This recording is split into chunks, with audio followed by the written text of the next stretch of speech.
So hello বন্ধুরা, আজকে share করবো তোমাদের সাথে মাংসর রেসিপি। তো প্রথমে কিছুটা মশলা নিয়ে নিয়েছি।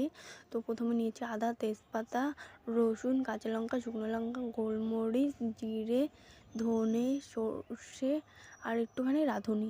তারপরে এটা মশলা করে নেবো। চলো, তো আমার মশলা করা হয়ে গিয়েছে।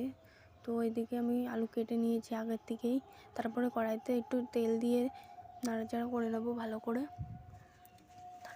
তারপরে দিয়ে দেবো একটুখানি হলুদটা দিলে পরে আলুটা ভাজার সময় একটু ভালো হয়, তার জন্য দিয়ে একটু নাড়াচাড়া করে দিয়ে দেবো প্রথমেই আলুটা দিয়ে একটু নাড়াচাড়া করে নেব।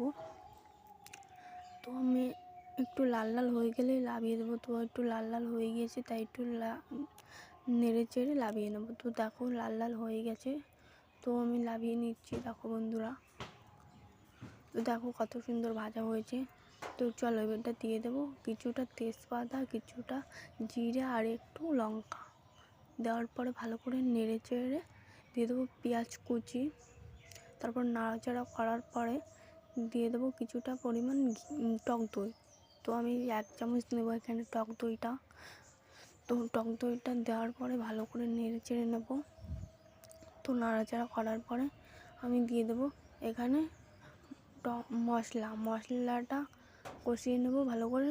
মশলাটা কষানো হয়ে গেলেই আমি এখানে দিয়ে দেবো। তো এটা ভালো করে নাড়াচাড়া করে নেব। তো এটা নাড়াচাড়া করার পর 2 চামচ লবণ দিয়েছি, 1 চামচ হলুদ দিয়েছি। তো এটাকে ভালো করে নাড়িয়ে চাড়িয়ে নেব। তো এটা যখন হয়ে আসবে আমি দিয়ে দেবো একটুখানি টমেটো। তার জন্য আমি টমেটোটা কেটে নিয়েছি, এই দেখো। তাই টমেটোটা দিয়ে দিলাম। তারপর নাড়াচাড়া করে এখানে মাংসগুলো দিয়ে দেবো। তো নাড়াচাড়া ভালো মতনই হয়ে গিয়েছে, তেল ছাড়া। তো মাংসগুলো দিয়ে দিচ্ছি। তো মাংস দিয়ে ভালো করে নেড়ে চেড়ে নিয়ে কষিয়ে নেব। তো দেখো বন্ধুরা, আমি ভালো করে নেড়ে চেড়ে নিয়ে কষিয়ে নিয়েছি। তার জন্য দেখো তেল ছাড়ার মতন হয়ে গিয়েছে। তো আমি এখানে গরম জল বসিয়ে দিয়েছি, আর এদিকে মাংসটাও কষতে থাকছে। তো মাংস কষতে কষতে এইদিকে জল গরমটা হয়ে যাবে। তো দেখো বন্ধুরা, এইখানে মিক্সার ধোয়া জলটা আমি এখানে দিয়ে দিচ্ছি।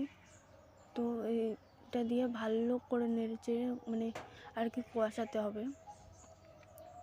তো এদিকে দেখো গামাকা হয়ে গিয়েছে। তো তোমরা কি ভাবছো হয়ে গেছে? না বন্ধুরা, এখনও বাকি আছে। আলু দেবো। তো আলুগুলো দিয়ে নেড়েচেড়ে করে তারপরে একটুখানি রেস্টে দেবো। তারপরে দিয়ে দেবো কিছুটা পরিমাণ গোলমরিচ গুঁড়ো করে। তো গোলমরিচটা দেওয়ার পরে একটুখানি নাড়াচাড়া করে এখানে একটু জল দিয়ে দিতে হবে। তো আমার গরম জলটা হয়ে গিয়েছে, তাই জলটা দিয়ে দিচ্ছি। তো জলটা দিয়ে নাড়াচাড়া করে নিতে হবে। তো নাড়াচাড়া করার পরে তো দেখো বন্ধুরা, আমি গ্যাসটাই বন্ধ করতে ভুলে গেছি। এদিকে মাংস ফুটে উঠলে পরে একটু নেড়ে চেড়ে নিতে হবে। তো দেখতে পাচ্ছ কীরকম ঝোলটা শুকিয়েছে। তো ঝোলটা শুকানোর পর একটু হয়ে গেলেই লাভিয়ে ফেলতে হবে। তো আমার হয়ে গেছে, তার জন্য আমি লাভিয়ে ফেলছি। তো বন্ধুরা, আজকের ভিডিওটা এই পর্যন্ত। দেখাবে আবার পরবর্তী কোনো ভিডিওতে। তো ভালো থেকো, সুস্থ থাকো, টাটা।